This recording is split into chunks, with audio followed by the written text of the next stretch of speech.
Hola, ¿cómo están? Bienvenidos a una nueva entrega de Sueño Conciencia. Hoy día vamos a seguir hablando sobre la apnea obstructiva del sueño, cuáles son sus factores de riesgo, cuáles son la diferencia entre hombres y mujeres y cómo podemos sospecharla para poder diagnosticarla. ¿Cuáles son los factores de riesgo para presentar apnea obstructiva del sueño? Como sabemos, la apnea se define como el colapso respiratorio, ¿cierto? El cese de la respiración por más de 10 segundos durante el sueño, con cierta caída de oxígeno, ronquidos, microdespertares. ¿Cuáles son los factores que hacen que aumente el riesgo de tener este problema? Primero, sabemos que a medida que aumenta la edad, tiende a disminuir la fuerza muscular al respirar. Entonces, sobre todo después de los 45 años, vemos que hay mucha más probabilidad de que yo tenga colapso respiratorio al dormir. ¿Ya? Normalmente los hombres les empieza a pasar desde los 30 años en adelante, que aproximadamente 1 de cada 5, cada 6 tiene apnea obstructiva del sueño, y de ahí en adelante, sobre los 45, 50, vemos que es uno de cada 4 aproximadamente. Entonces es muy frecuente. En las mujeres es un poco distinto, ya que sabemos que las hormonas sexuales tienen un rol protector, ¿ya? La progesterona específicamente produce que la musculatura tenga más fuerza durante la noche. Entonces las mujeres antes de los 50 años no tienen tantas apneas como los hombres. Pero una vez que empieza la menopausia empiezan a aparecer los trastornos respiratorios y más tendencia al colapso de la respiración. Entonces después de los 50 años es mucho más frecuente. Así que primero, la edad. Segundo, el peso corporal. Sabemos que cuando subimos de peso aumentamos, por ejemplo, el diámetro, la circunferencia de la cintura, de la cadera, acumulamos grasa, ¿cierto?, en el abdomen, en las piernas, pero también se acumula grasa en la base de la lengua, en la faringe, aumenta el diámetro del cuello. Y todo esto hace que haya más presión para que esta vía aérea durante la noche, la respiración, tienda a colapsar, ¿ya? El problema del peso es que siempre que aumento de peso tienden a empeorar los ronquidos y la apnea. Pero no siempre cuando bajo de peso la apnea desaparece.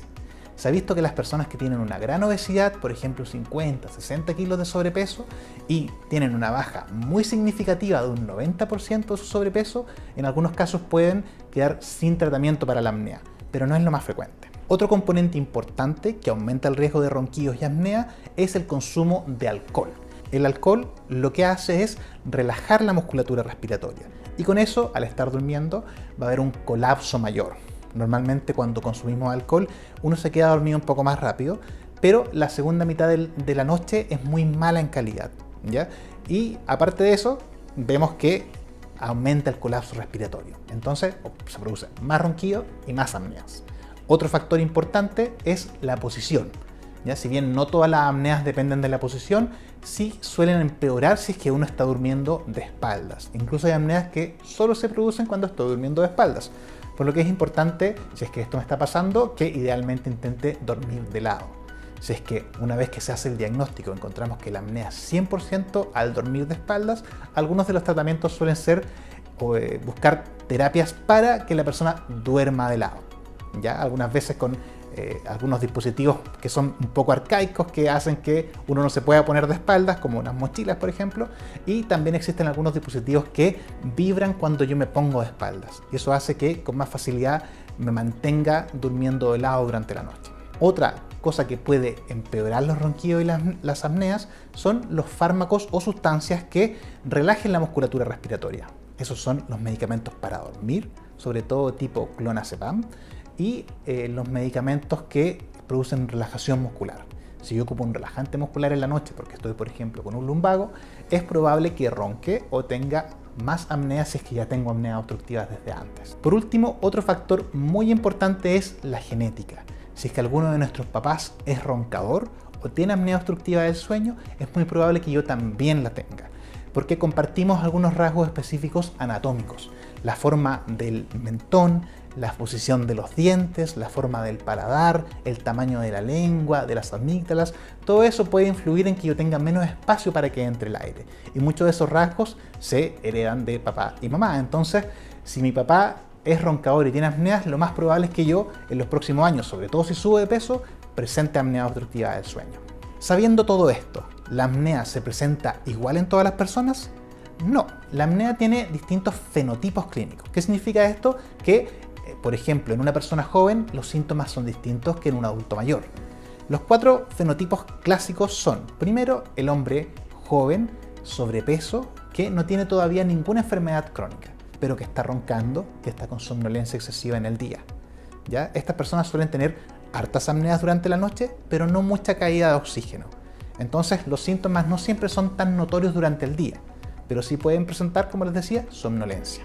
Por otro lado, tenemos a los hombres adultos mayores que ya tienen enfermedades cardiovasculares, incluso han tenido algún infarto al corazón, infarto al cerebro, son hipertensos, diabéticos. Ellos normalmente tienen muchos síntomas durante el día. Es frecuente ver, por ejemplo, que si se sientan en algún lado, empiezan a leer, se quedan dormidos con mucha facilidad. Después del almuerzo, en la sobremesa, viendo, como les decía, viendo televisión, al leer, incluso en conversaciones, al conducir. Entonces la apnea en los adultos mayores suele ser muy sintomática, especialmente en los hombres. Otro grupo importante, donde la apnea se presenta distinto, son las mujeres después de la menopausia. Como les explicaba hace un rato, después de los 50 años la prevalencia, ¿cierto? La incidencia de apnea obstructiva del sueño aumenta debido al cambio en las hormonas sexuales. Pero las mujeres normalmente no roncan tan fuerte y no tienen tantas apneas como los hombres ni tantos síntomas en el día. Muchas veces las mujeres consultan porque tienen insomnio de mantención, les cuesta mantenerse dormidas, tienen cansancio, fatiga durante el día, tienen quejas de memoria, alteraciones del ánimo. Entonces no es tan evidente que la causa de esos síntomas sea un problema respiratorio.